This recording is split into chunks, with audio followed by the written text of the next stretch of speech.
All right, hello everyone out there. Welcome to my channel. This channel is for educational purposes, and we generally look at different theories of everything and other all-encompassing theories that you might benefit from if you knew about them, but you probably don't know about them because they're pretty obscure, and the people that were involved in all the research never got any credit, and never got paid. They did it anyway, and many of them are my heroes for doing so, and I just want to spread the word about their great work, even though it might not be perfect. In many cases, it's usually a very good start. And today is video number 236 on the reciprocal system of theory. And this is a theory that was first proffered by Dewey B. Larson back in the 20th century. He had his first epiphanies way back around 1930, and he kept at it for about 60 years until his death in 1990.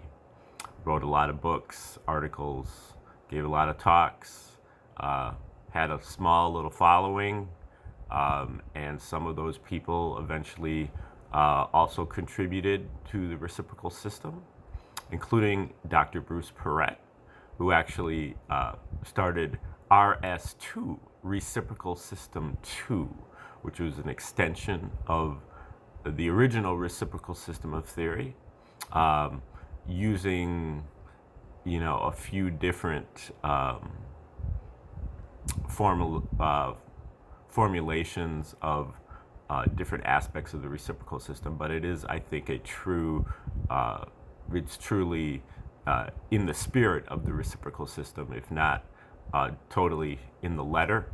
And today we are reading one of the papers from Dr. Bruce Perret that comes from his anthropology series. Larson wrote a lot of books, mostly on science, physics and astrophysics, chemistry and astronomy, but he also wrote a book on metaphysics, including psychology, religion, and philosophy. And we went over that book. It's called Beyond Space and Time. We also went over one of his other books called Nothing But Motion. It's more or less on atomic physics. We didn't get all the way through that book, but mostly. And we looked at a lot of his articles, so you can go back in the archives and look at some of those older videos. Today, I think, is the 12th video that we've done on Perret's work here as writing under the pseudonym of Daniel Phoenix III. These are what he calls the Daniel Papers, and there are 4 anthropology articles within the Daniel Papers. We are at the beginning, toward the beginning of the second paper, which is called New World Religion, Enslaving the Human Spirit with a Blue Beam. And we've just gone through a few paragraphs of this paper. Let me first get you up to speed, if this is your first time, on the reciprocal system of theory. The basic idea is that we live in a universe of motion. The universe is not made out of matter. It's not made out of energy. It is fundamentally made out of motion. Motion is the relationship between space and time. So space and time are not the container of the universe. They are actually the contents of the universe. Everything in the universe is made out of space and or time. And the relationship between the two is motion. That also carries a reciprocal relationship between space and time. Motion is basically a fraction, of which space or time is the numerator, and time or space is the denominator. Time and space both come in multiple dimensions, 3 or more dimensions, what Larson calls coordinate space and coordinate time. They both have their scalar aspects, meaning scalar motion as a motion that has a magnitude but has no particular direction. This is something that you can envision with a balloon and a magic marker. You put some dots on the balloon with the marker, and you blow up the balloon. All the dots are moving away from each other. This is an outward scalar motion. And Larson calls this clock time and clock space. The clock is always moving forward. It's always getting later and later and later. And so too, space is always moving forward. Space is always getting farther and farther and farther apart. That's what Larson calls the progression of space, the progression of time. But those can also be reversed. If you suck in the balloon, all the dots are moving toward each other. This is what you would think of as representing gravity. That's the inward scalar motion. And then space and time also have their discrete units only. They do not come continuous.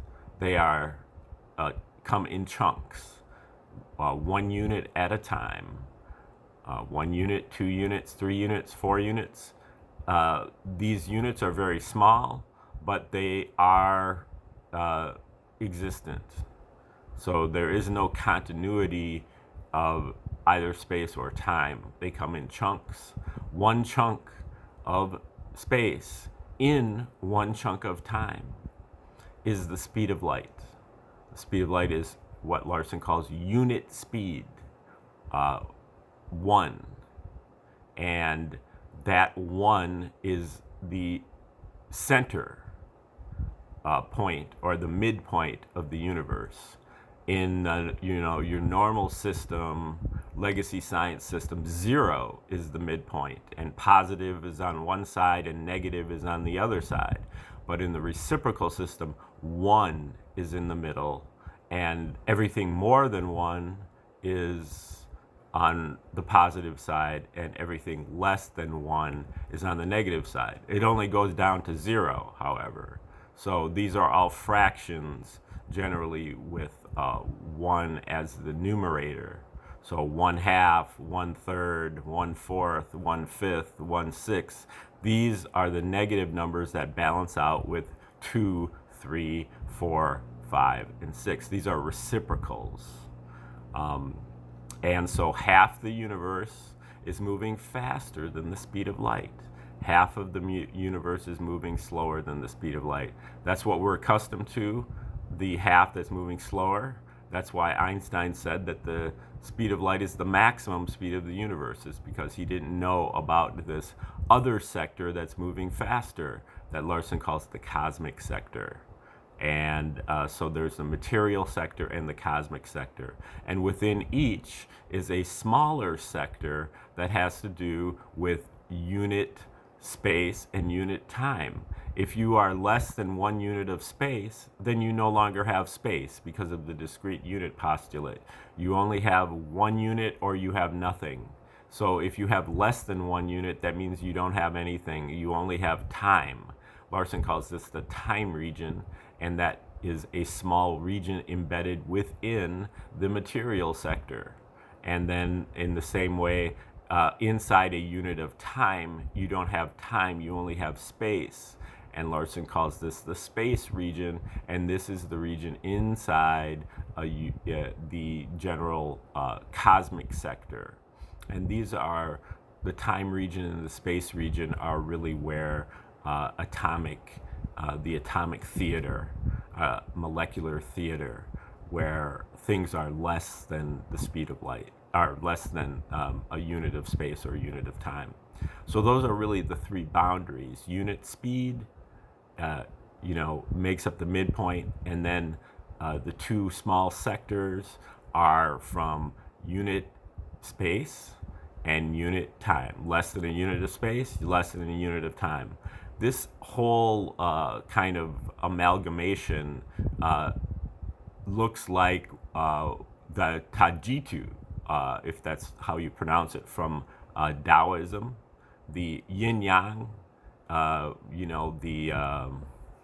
It's got the wave between the two halves and the circle on each side. That is a good representation of Larson's reciprocal system. Okay, now we're going to get into Daniel Phoenix 3 or Dr. Bruce Perret's paper here with the next section. It's called The Human Role, Slavery. One of the obvious conclusions of this hidden history of mankind is that Cro-Magnon man was created for a specific purpose: to be slaves to the gods and controlled by their direct descendants, now known as the New World Order. This modality of thought is ingrained in the genetic code of human biology, so it is difficult to consciously comprehend, let alone consciously override. Even today, most people spend their lives looking for someone to follow, worship, or obey, whether it be a religious figure, New Age guru, government bureaucrat, successful corporate leader, or movie star. Like a cog in a big machine, that's the role you were genetically engineered to fulfill: slavery.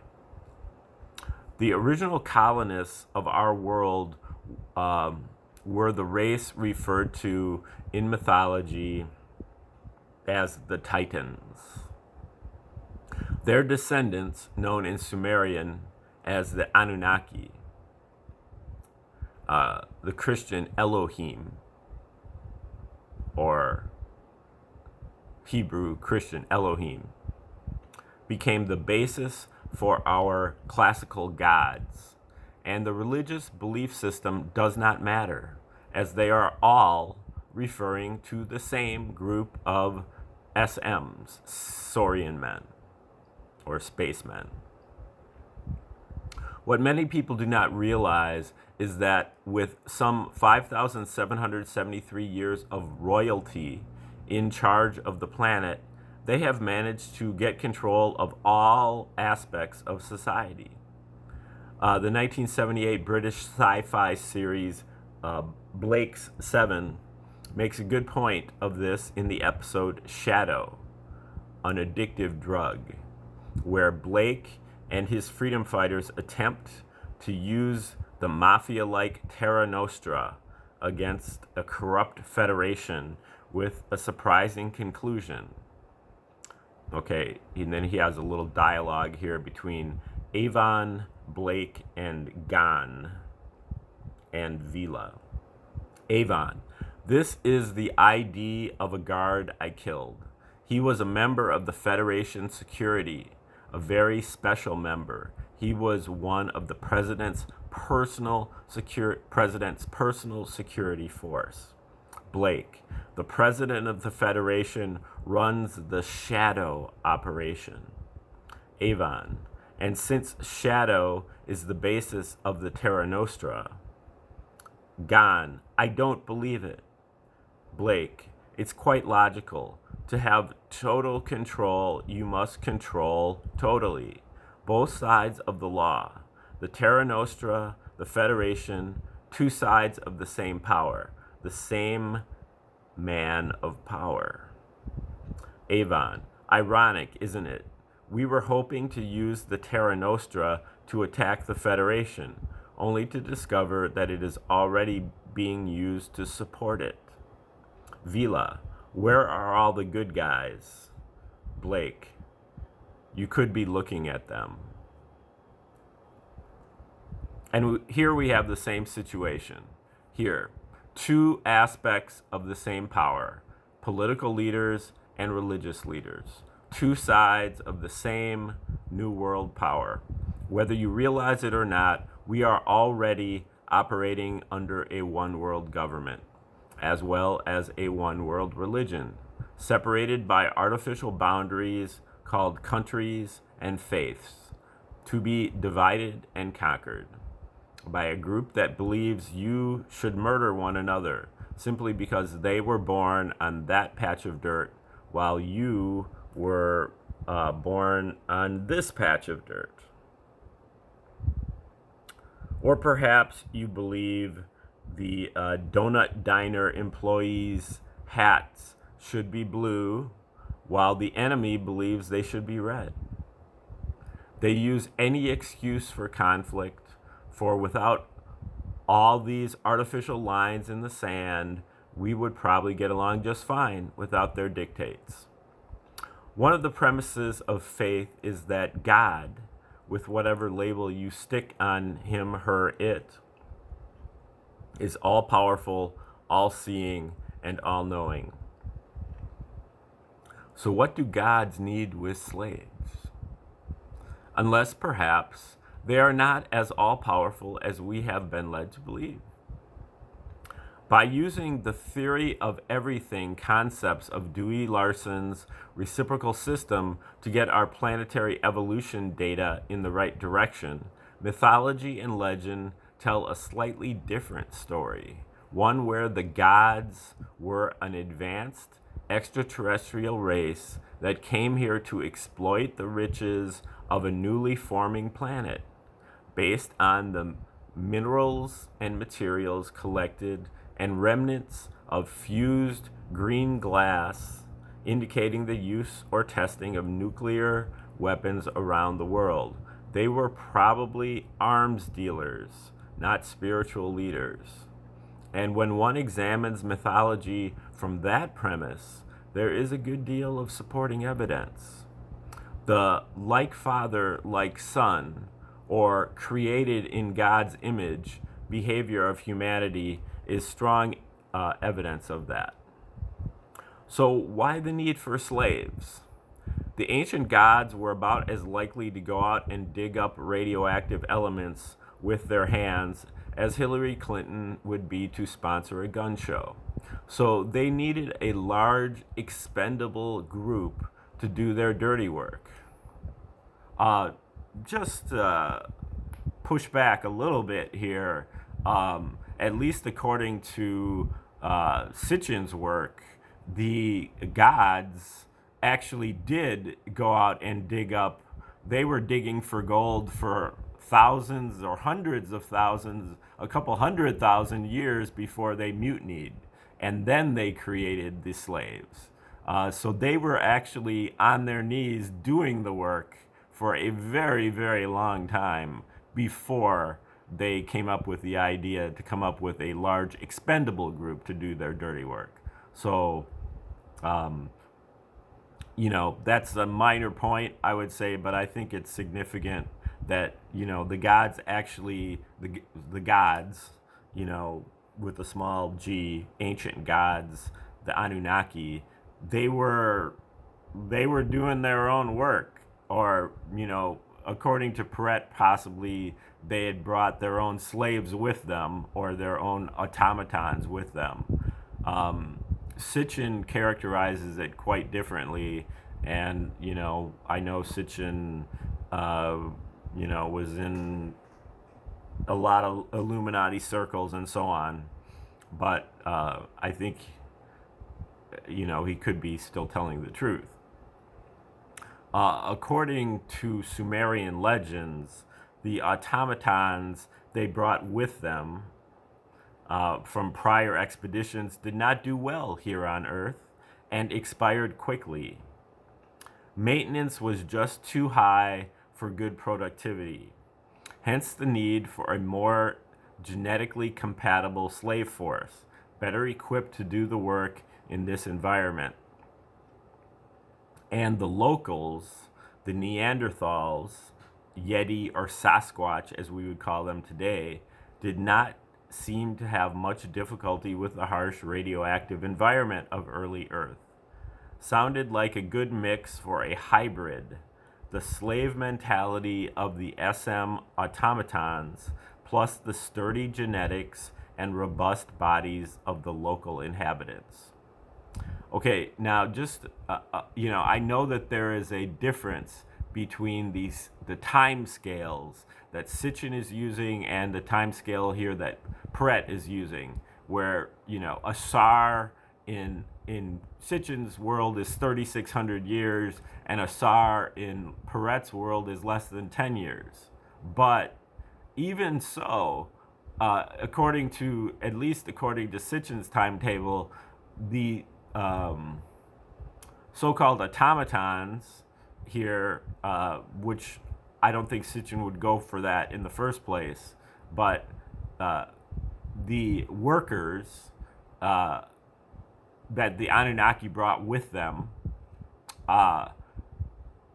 worked for 40 shars before they mutinied, and then they eventually Enki decided to create the slave race in a test tube. So that's still 400 years. Us black people here have been complaining about 400 years of slavery. Well, the gods right here put in a minimum of 400 years of hard labor before they decided to create the humans. So, or the version of the humans that they employed as slaves. Another point here is that Perret is here talking about how the harsh environment of the Earth and its radioactivity was much harsher than it is today. But if he's using this very short time scale, I mean, do you think that the radioactivity would be that much different just a couple thousand years later than it is than it was then? I just don't buy into this time scale that he's using, and the formulation that he's using isn't exactly what I would say accurate either. Just from having read Sitchin, I just can't. I don't think that where he says the ancient gods were about as likely to go up and dig up radioactive elements with their hands as Hillary would be to sponsor a gun show. I don't think that's right. I think they actually did try to do it themselves, and they couldn't hack it. And so they came up with Plan B, and that was us. So anyway, let's see. This section goes on for quite a few more paragraphs, so I think we're gonna stop it right there. And there's a lot here, and Perret tries to be fairly pithy and keep it short, and so he packs a lot of information into every paragraph, and he also makes some certain assumptions that he doesn't really. He does do a lot of supported work in his footnotes, and I'll give him that. I give him great credit for synthesizing a lot of work at once, but I just think he made a couple of jumps here that I wouldn't have made, and I feel like pretty strongly that these Anunnaki, they tried to do the work themselves, and they couldn't.